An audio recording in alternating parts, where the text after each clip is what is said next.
So it had been reported that Austin Theory was actually removed from the internal roster in the WWE, but as it turns out, he's just moved to the inactive roster along with Ilya Dragunov and also, obviously, Zoe Stark and a few others. So apparently he has not been released from the WWE, and there's no plans to release him from the WWE.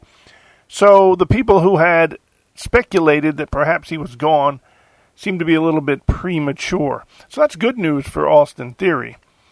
Bad news is that Brock Lesnar apparently was not cleared completely from his charges before the WWE decided to bring him back. Now, there had been some speculation that Janelle Grant's lawyers had sort of okayed this and pushed Brock Lesnar to the side, and that's why TKO's lawyers had basically said it was okay for Brock Lesnar to return.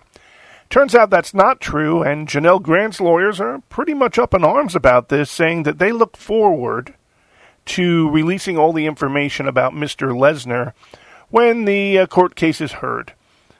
We'll have to wait and see what happens on that one. That's going to be an interesting one to follow for sure, folks, because let's face it, no matter what they say, you're innocent until proven guilty, and Brock Lesnar has the right to earn a living. Now, something interesting happened the other day with Gunther and Bret Hart, and that is that apparently Bret Hart had decided to take a jab at Gunther, really, and say, I'm not a big fan of wrestlers who hurt other wrestlers for no reason. And he was referring to Gunther's chops. He was saying that Gunther's chops purposely leave a mark, they purposely hurt, and there's really no reason for it since a chop has never won a wrestling match. So his theory is that why hurt someone if it's nothing that contributes to something that fans would think would win a wrestling match? He said he went through his whole career and never really hurt anyone and didn't have to hurt anyone to look convincing, and that people who do it are lazy. Gunther has not responded to this, but according to Bret Hart, Bret said he told him to his face this. So it would be very interesting to hear a response from Gunther if one is forthcoming. Also, still more controversy about the WWE moving their premium live events to ESPN+. We're hearing $29.99 a month unless you already have a cable subscription. If you have a cable subscription that includes ESPN, then you have to download an app. If you don't have that cable subscription, then you're going to have to jump through a hoop. This is getting ridiculous, and fans have a right to be outraged about this. At this particular time, you have to have the CW, you have to have Netflix, you have to have USA Network, and now you're going to have ESPN in order to just keep up with the WWE, and that does not even count their back catalog.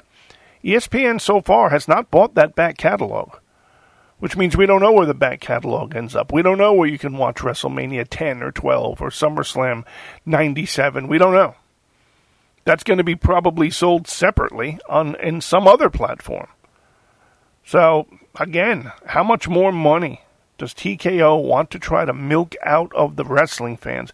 And is this really just pricing fans out of being fans? And we want to close with the following. Apparently, MVP has a little bit of heat on him because he is turning down prospective matches in AEW by saying that he absolutely refuses to have his team lose, at least to certain competitors. Now, MVP has denied this and said that this is just a false rumor, but inside information says this is not actually a rumor and that MVP has been hard to work with in AEW. And this is just one more example of AEW allowing the inmates to run the asylum. If you're a signed superstar, then I would imagine it would behoove you to do what the booker asks you to do without causing this much trouble.